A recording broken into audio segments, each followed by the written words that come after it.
Time is 7 p.m. on Tuesday, September 23rd, 2025. I'd like to call the City of Twinsburg Caucus meeting to session. Shannon, please call the roll. Mr. Bellin? Here. Mr. Bonacci? Here. Mrs. Walker? Present. Mr. Fury? Here. Mrs. Labby? Mr. Barr? Mr. Post? All right. Do we have any presentations this evening? There are none. Okay. Any items for discussion? No? All right. Do we have any audience participation this evening? We do. First, we have Lori Facina.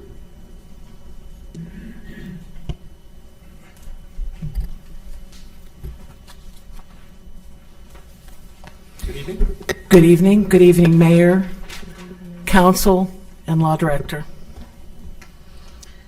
It's clear that our Mayor and Council do not understand or are not willing to understand that we have a home rule charter.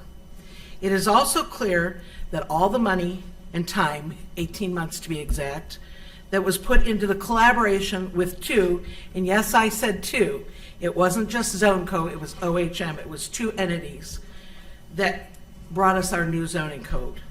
That zoning code has failed. That zoning code misled voters into believing that it was just an amendment to Chapter 11 and was only one ballot issue. It was close to 300 pages. Why do I say it failed? Because we're here tonight, and I missed our tiny little public hearing, so I'm speaking here in Caucus. Because less than 1 year after that vote, you're here now attempting to change sections of our current code. And you're determined to deprive our electorate from our charter-given right to vote. Unless you tell me that all these items that are on 85, 86, I'm sorry, 84, 85, and 86 are going to go to the ballot. I'd be glad to hear that, and I'd walk away. Over the last 25 years, this council body politic has not only neglected its oath, but has actively ignored its oath. 6 times the Summit County courts have ruled that this city engaged in abuse of power. Are we going for a 7th? Our hometown rule charter says that we must be given the right to vote. The zoning code, Chapter 11, is but a piece of the larger legal document. The zoning code is not a standalone entity that you can play with. Therefore, if again, you neglect your oath and try to make these changes to the zoning code without a vote of the people, you will find a citizen challenge in the courts. This is true of 84, 85, and 86. Do the right thing. So I still have time, so I'm going to read. A lot of people didn't know that you guys were getting in the AI business, that AI data centers were going to be ushered into Twinsburg. Last week I was in DC, and I took a small field trip to Loudoun County, Virginia. Specifically, I went to the town of Ashburn, which has 133 AI data centers. One needs only to go to Google Earth to see what a monstrous thing this is and how it has negatively affected citizens. Once again, one only needs to peruse a Google document, a Google search, to find out the negatives having one of these as a neighbor, even one of these. And Loudoun County, one city, has 133 of them. And if you usher this into our zoning code, that means we could have who knows how many. The negatives?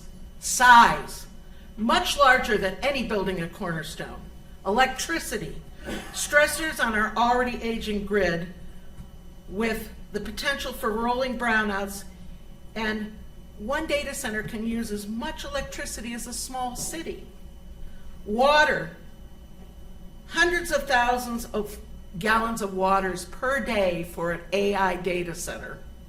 Noise, these buildings reminiscing, some of you are old enough to remember the movie Metropolis, run 24 hours a day. They produce a hum, which I heard with my own 2 ears while driving in my car through traffic in Ashburn. And numerous scientific studies point to long-term environmental impact. We don't have data centers in our current code. Cleverly, you guys have called them just data centers, which is not explaining how many different iterations there are of data centers. And we have to guess, are we getting hyper data centers? What are we getting? This ambiguity is extremely dangerous. That is why our 7A01 matters here.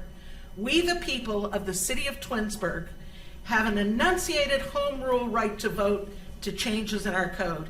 And if necessary, which I said before, we will challenge this in court. 7A01 trumps the zoning code. You guys never got rid of it. I'm surprised you didn't. It's still in there, and it's still important. Please, please, please do the right thing for your citizens. No one in this town wants monstrous, multiple AI data centers. Please, put a lid on something that does not belong in here. You cannot call it like use. It is not like use.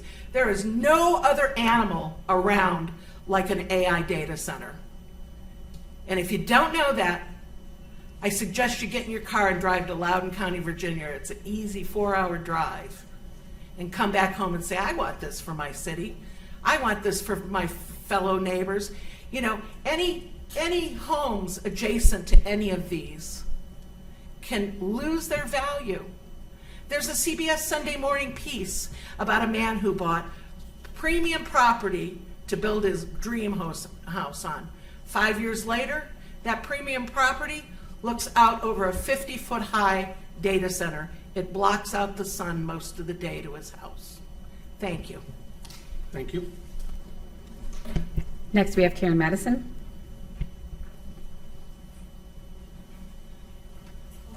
Good evening. Please state your name and address. My name is Karen Madison. My address is 10177 Timothy Lane, Twinsburg, Ohio. Thank you. Yes, and to the mayor and council persons.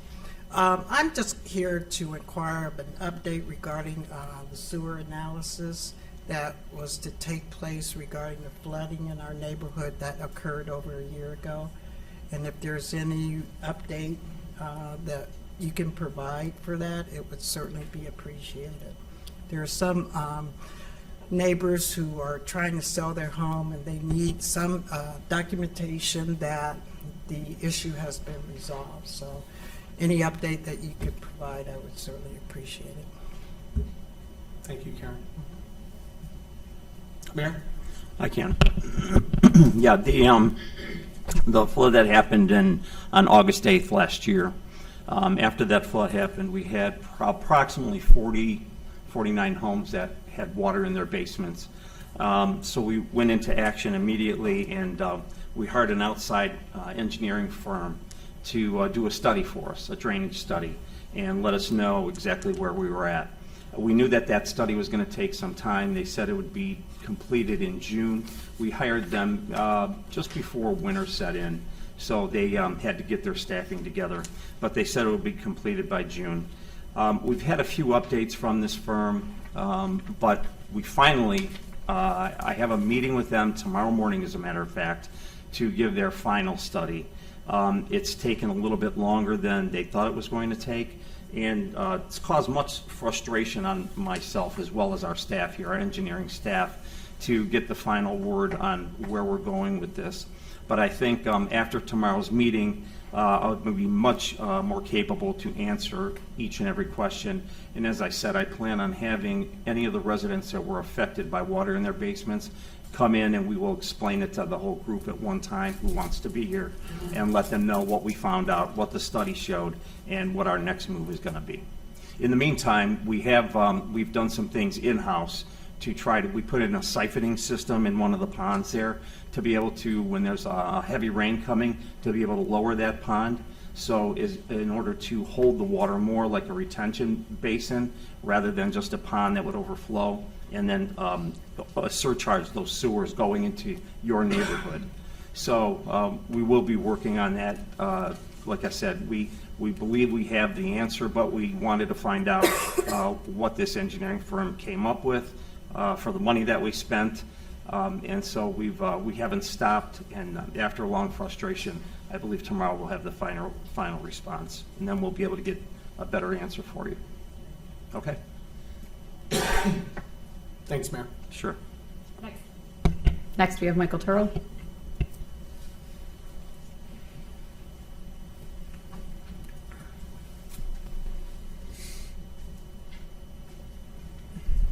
Good morning, good evening.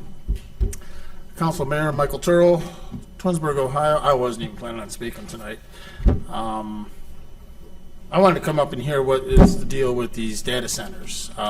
Ironically, just 2 weeks ago, I did a overtime hit for a weekend in Sandusky, where I worked in one of these data centers under construction. These things are ginormous, they're huge.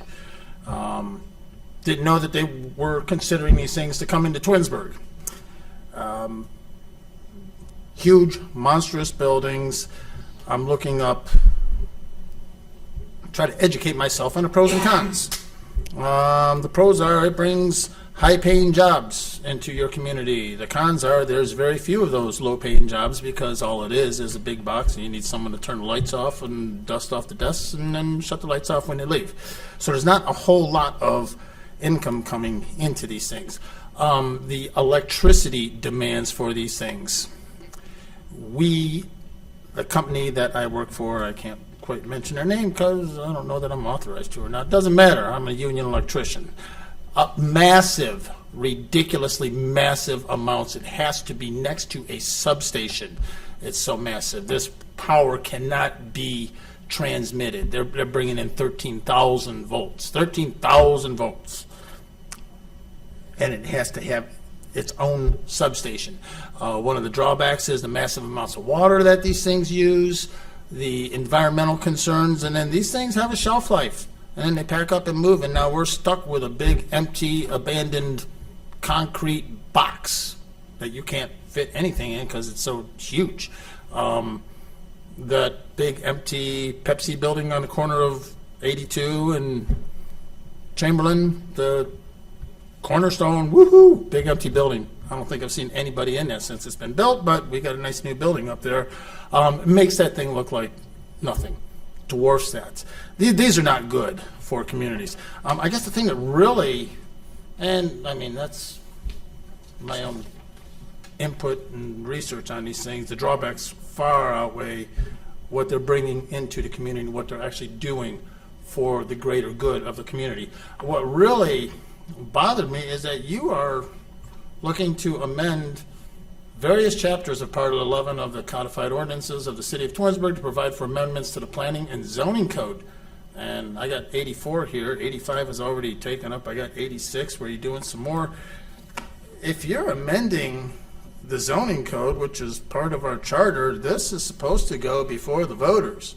Haven't we been down this road several times before with Miss Sally Gaydosh, who says you can't do that, and then we have the little dance back and forth, and yes, we can do it, and then she sues you, and then the city loses, and then the city appeals, and the city loses again. What, 6, 7 times? I know our 2 veteran council person and mayor have been here through those. You guys have been here 20 some odd years, and you've seen those lawsuits.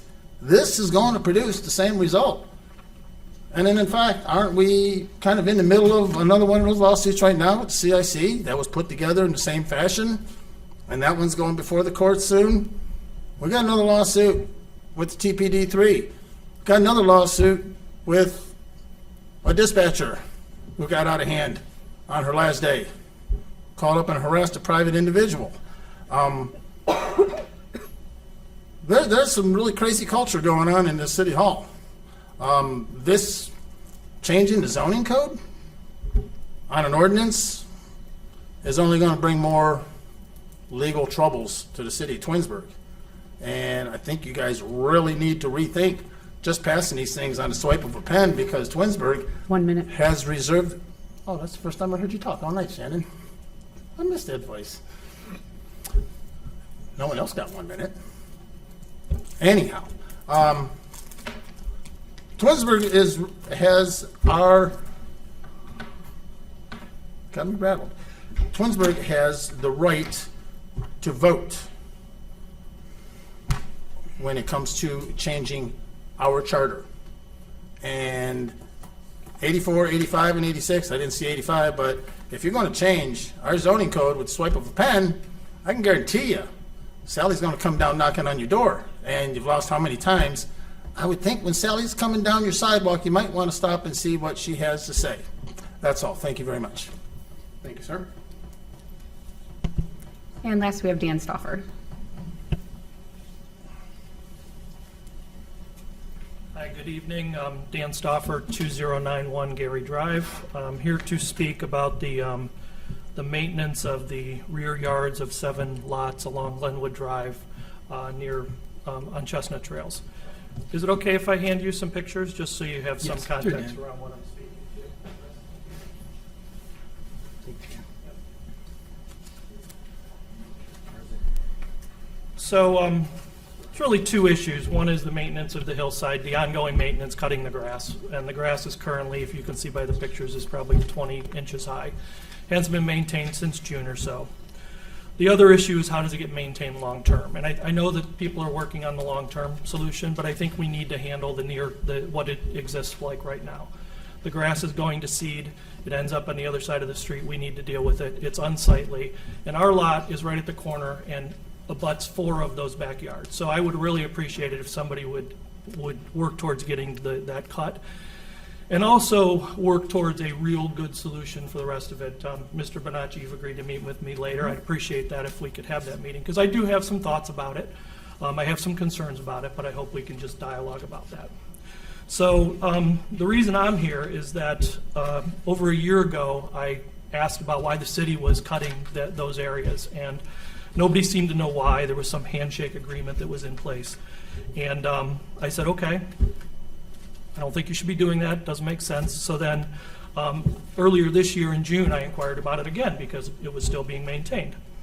I was told that we'll get back to you about that. And then eventually the city stopped cutting it, which is a great thing. However, nobody's been maintaining it since, so now it looks like it does. Last week, I sent an email to the mayor and your zoning director asking them to enforce Chapter 551 of the codified ordinance of the city of Twinsburg. You can go ahead and read it. I'd like to read one little statement out of it. I'm not going to read the whole thing.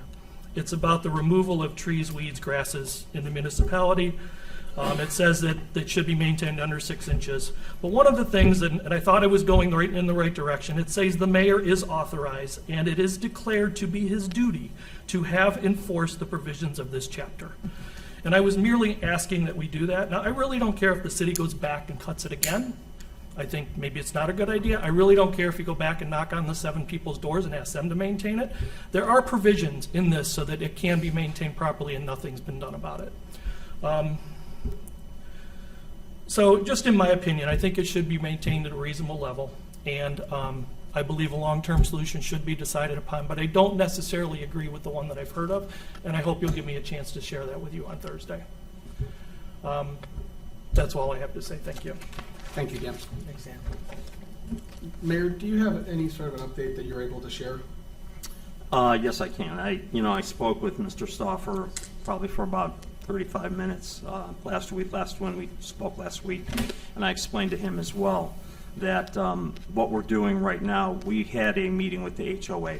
The HOA is the group of people, no, they don't own the property either, but they're the people that have allegedly, they tell me about this alleged handshake that 3 mayors ago shook hands with some folks over there with the HOA and said that the city would cut that grass. And it was supposed to be for a charge. Well, the city's never received any money, and that property is not ours. And so we are not legally obligated, nor should we have our staff or our employees or our equipment on that property as well. So we stopped cutting it this year. It was cut all through last year.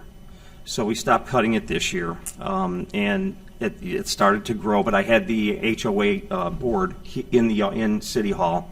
We had a meeting with them, and we discussed it. And I told them exactly that. I says, now, if you're not going to do it, well, then the residents need to do it. And they says, well, can we give us time to come up with a solution? I said, okay. They said, but in the meantime, would you cut that for us one time? So we did. We're unable to cut the whole hill because of the equipment that we have. It only reaches so far. It's done with a tractor, and it's a pretty good hill. So we cut it the one time, and they did not keep up with their side, that they would either maintain the top first 5-6 feet from the fences down and then the bottom portion of the hill. So that never happened, and so we continued to call on them, and they still had no solution. Then they called us and said, well, why aren't you cutting it? Why aren't you? And we sat down and had this meeting. So we had another meeting scheduled, probably a few weeks ago, maybe a month ago, and we were all supposed to come to the table because we called this meeting and says we need to hear what the solution is. Otherwise, we're going to have to go to each and every resident and we're going to tell them it's their responsibility because the HOA doesn't want to do it, says it's not their property either, which I understand. So if that's the road that they want me to go down, then that's what we'll go down, and we'll force those residents to have to cut this property. So in the meantime, that was going to be the next meeting, and they canceled the meeting. So we've reached out to them again, I think, end of last week or early this week, and trying to get this meeting set up because now they want to have a meeting and they want the 7, whatever Mr. Stauffer said, the 7 residents affected, to be able to come to the meeting. I says, absolutely have them here because I want them to know exactly, where we're at and what's going to happen with this property. So we're working on it. I'm trying to have a peaceful solution, let's put it that way, rather than just send the zoning inspector out there and just start, throwing violations at these folks and telling them, you have to cut this grass, and if you don't, we're going to give you another notice. We'll go through the process, and then from there it'll go to the prosecutor's office. So I'm trying to settle this thing peacefully, and so that's where we're at right now. So we're working through this. I am going to give the HOA one more chance to come to the table and try to work this out. And if not, then if we have to go down that road, then that's what it'll be. But I will give the residents notice first. Okay. Can I add a little bit Please. to that? So in the covenants and restrictions for the subdivision, it's clear that those owners are responsible for it. It's also clear that the HOA doesn't have a vested interest in any of these properties. Now, I agree we should find a solution for everybody. Maybe that's you guys need to cut the grass for the rest of the season until something happens. But right now, there's no incentive for them to do anything. The HOA is not responsible. I don't think you've even talked to the 7 people to let them know they should be maintaining their grass. And none of these meetings that don't happen actually get the grass cut. So I'd like for you to protect us as the residents by either cutting the grass or following through with the ordinances that are in place. That's all I'm asking. Thank you. Thank you. Thanks, Dennis. Anyone else, Shannon? That's all we have this evening. Okay. All right, next up is pending legislation. We're going to go a little bit out of order this evening and start with Ordinance 98, 2025. This ordinance is to amend Chapter 147 of the Codified Ordinances regarding employees generally. Mrs. Khalil is here to speak on these changes. Tammy, good evening. Good evening, members of council, Mayor, Matt, Shannon, Christina. The Department of Human Resources, with the mayor's assistance and guidance and the help of law and finance, has undertaken an extensive review of Chapter 147 of the ordinances. We have reviewed every single section, and you'll find that we have recommended changes to pretty much every one of them. So we knew not all council people could be here tonight, so we wanted to introduce it, give you all time to start reading it, looking through it. We've provided you with a red line copy and a copy with the changes accepted. In addition to the ordinances have a section that references the employee handbook. We've also gone through the employee handbook and amended and rewrote large portions of that as well. In addition to the handbook, the city's policies have also been reviewed and updated, and new policies have been added.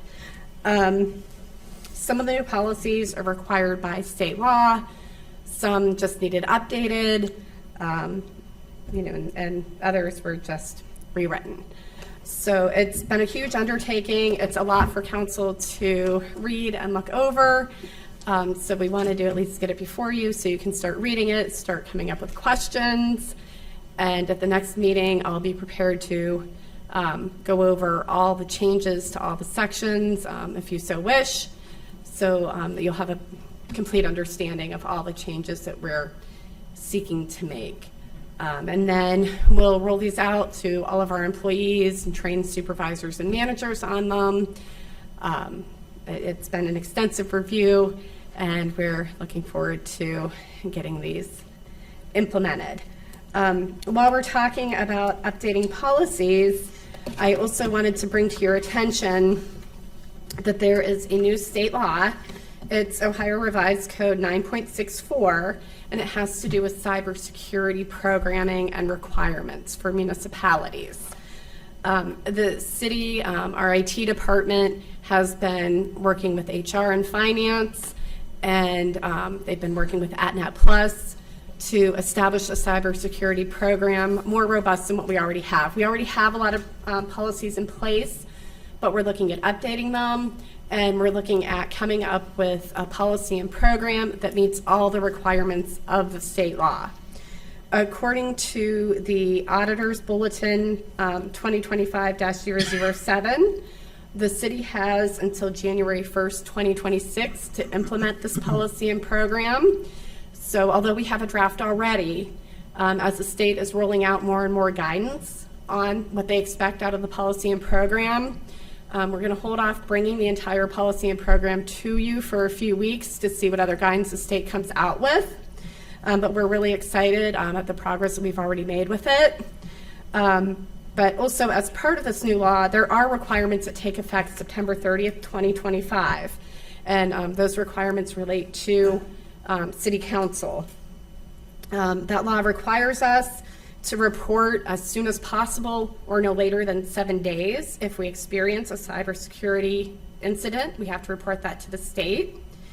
And also, if the city were to desire to comply with a ransomware demand, City Council has to pass legislation, and the resolution or ordinance has to specifically state why the payment or compliance with the demands is in the best interest of the city.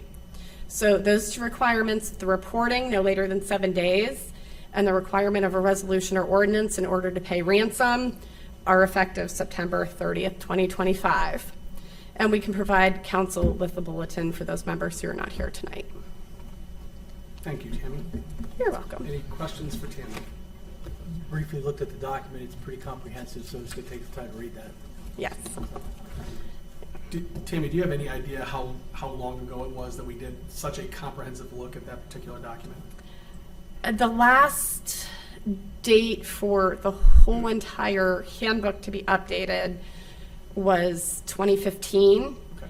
There have been some updates between Sure. now and then, but I think since there's been a comprehensive review, it's been since 2015. Okay, thank you. Sure. Anybody else? No? Thank you very much, I Thank appreciate you. it. All right, next up is Resolution 2074, 2025. This resolution is to enter into a contract with the Environmental Design Group to provide professional services for streetscape design guidelines. Council is being asked to pass over this resolution this evening. Any discussion? Okay. Next up is Ordinance 84, 2025. This ordinance is for changes to chapters of Part 11 of the Codified Ordinances regarding planning and zoning. The city planner has recommended these changes to the Planning Commission, met and has recommended they be made. There was a public hearing earlier this evening to discuss these changes. There was no public participation. This ordinance will be on this third and final reading this evening. Comments, questions, discussion? Hey, Matt, Mr. Fazan, there were some comments made earlier this evening about 84, 85, 86 being in conflict with the charter. Can you share your opinion on that, please? I think that's a mischaracterization of the zoning process in the city. The charter narrowly Please. prescribes those items that need electorate approval. Those items that are sought to be amended in the zoning code that need electorate approval. It's the city's position that the amendments proposed herein are not of the character that would need to go to the electorate and therefore are consistent with the city code and the city charter. Thank you. Any other comments? All right, Resolution 85, 2025. This resolution is to confirm Planning Commission's decision that data center is a use similar to those conditionally permitted in the IM Innovation and Manufacturing Zone. Planning Commission met on August 18th and determined data center is an appropriate use for this zone. This resolution will be on its third and final reading this evening. Ordinance 86, 2025. This ordinance is to amend section 1128.04 of the codified ordinances to provide for the definition of a data center. With Planning Commission's recommendation that data center is a similar use, the city planner would like to be defined in the code for future use. The change will provide for the definition of a data center to be a, quote, building that houses computer systems, servers, and networking equipment used for storing, processing, and distributing data. There will be a public hearing on October 28th at 6:45 p.m.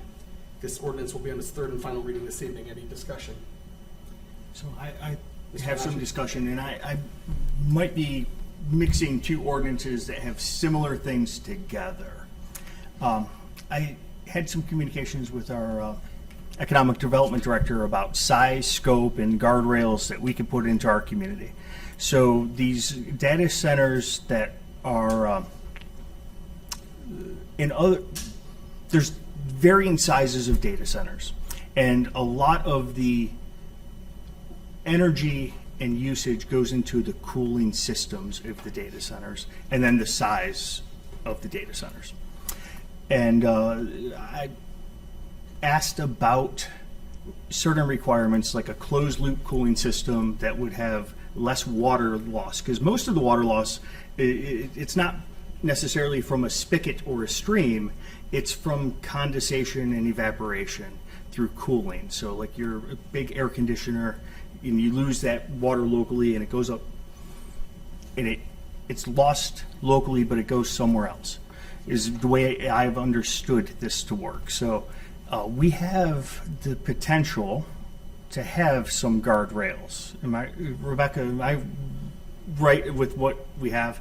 And one of the guardrails is size, 150,000 square feet, or it could be whatever it is, right?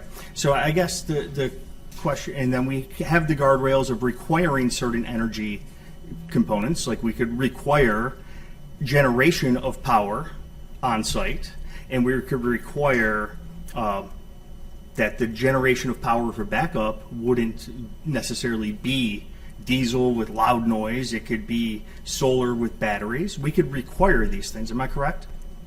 So I guess the question I have for the law director is, and the mayor and the administration is, are we putting the cart before the horse with approving a conditional use for data center before we have our requirements for what a data center in Twinsburg could look like?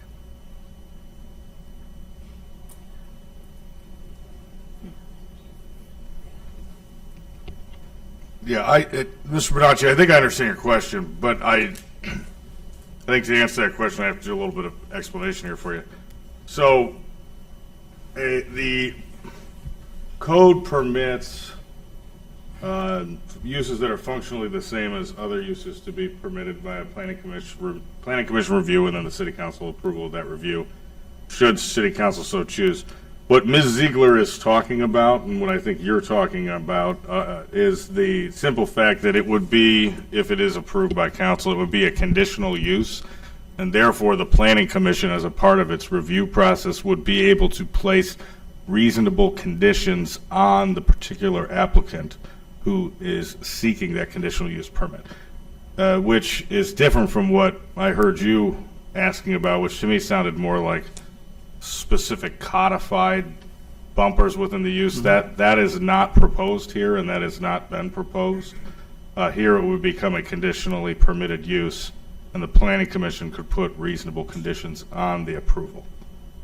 So there would be no way to essentially forecast a set of conditions that would apply to all uses. The conditional use permit and the process to review therefore, or therefrom rather, allows the planning commission to tailor reasonable conditions to each particular applicant to protect communities' health, safety, and welfare. Yeah. So the data center challenge is far beyond Twinsburg. And in my opinion, if it doesn't happen in one place, they'll go to another place, and the same problem exists.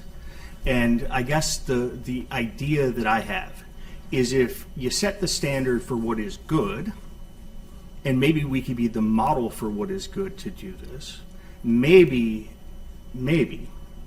other data centers would have the same model that we would have. The closed loop cooling using geothermal instead of these air handling things, mitigating the cost of electrical upgrades that are passed on to users of electricity through the distribution charge on our bills that have gone up regardless of how much energy we try to save at home. These tools that allow us to do really cool things quickly and have an economy that grows, effectively is the cost is shifted to an entity that isn't paying for it. It becomes the utility providers. It becomes the energy in your community and the water in your community. And I guess where I'm lost and conflicted is the reasonable conditions. Putting it at the end seems like there's not a chance to have it when it should be. So if we're going to allow it at conditions, why don't we have the conditions of what we allow at the beginning?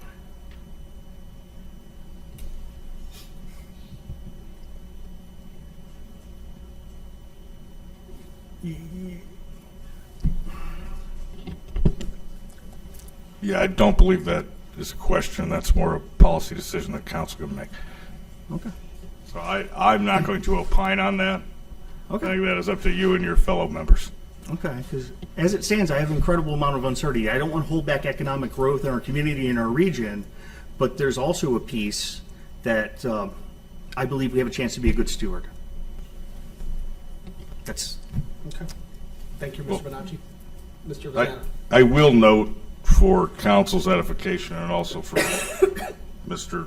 Bonacci's comments there at the end, council doesn't have to take action on it tonight. You'll see that with the first item on our agenda, number 74. We can read things. You don't have to vote.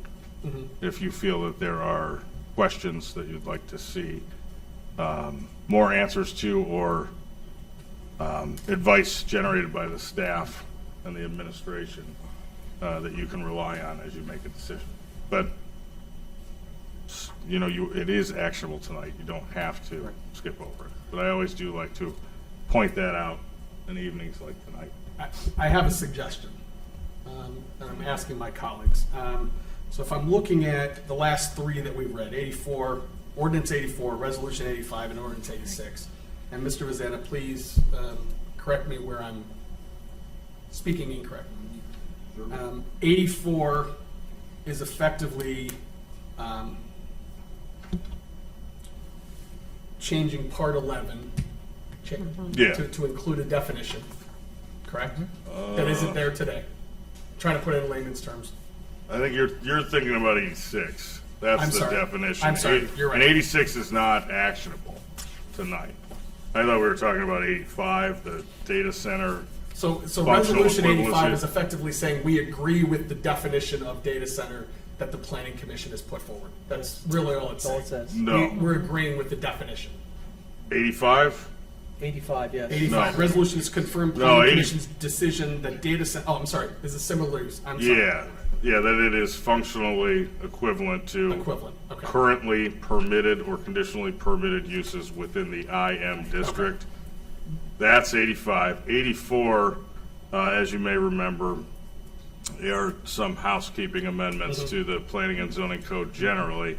86, and I'm really glad you guys asked this, Greg asked this question.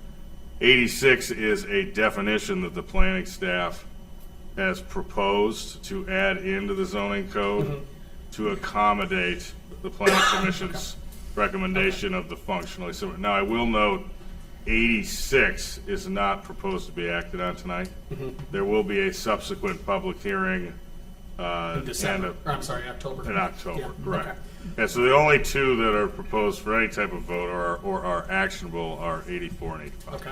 So with all of that being said, my suggestion, and I could certainly be talked out of this, I'm not comfortable right now without our entire body here for these three. I also have some questions about, and I understand that you gave your legal opinion. I do have a question about whether or not 84 specifically should go to the voters. And I say that only as being one of the people that spearheaded that 11 or 12 month rewrite process. And I stood up here multiple times and talked about public participation and the fact that we would go and we would relook at these things and those kind of things. So I have no problem with this particular amendment, but I'm not quite sure that it shouldn't necessarily go to the ballot. So what I would suggest is, can we pass over these three this evening, at the very least, to allow our other colleagues to be here when we act on these, and then to have some additional conversation about this? Is that Absolutely. I mean, you'd read them, you would read each item by title, Okay. just as you would normally, We would and read then them you this just evening. move on to the next one. Okay. Okay. And take no action. Okay, thank you. Is everybody okay with that?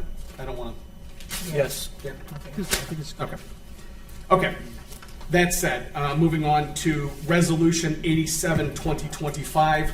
This resolution is for an extension on the lease for Crown Castle for space on the cell tower behind Fire Station 1. This extension is for five-year terms for a total of 25 years and will expire in 2051. This resolution will be on its third and final reading this evening. Any discussion? No. Ordinance 88, 2025. This ordinance is to repeal Ordinance 59, 2025, and readopt the amendments regarding the ARB. Mr. Vizana went over this at a prior meeting. Are there any questions this evening? This will be on its third and final reading this evening. Ordinance 89, 2025. This ordinance is to amend Chapter 149, fees and deposits, to allow the city to charge for dash and body camera videos in accordance with state law. Mr. Vizana went over the details of this at our last meeting. Any council members had any questions regarding the fees for law enforcement videos? No. Okay. This ordinance will be on its third and final reading this evening. All right, next up is miscellaneous. Mr. Bonacci, anything this evening? No, nothing. Nothing for me. Mr. Fury? Nothing for me, thank you. Mrs. Walker? Nothing, thank you. Mayor? Mr. Vizana? No, sir. Shannon? Mrs. Conley? Okay. All right, with no further items on the agenda, the caucus meeting is now adjourned at 7:43 PM. We'll take a 5-minute recess, and then we'll get started with the council meeting.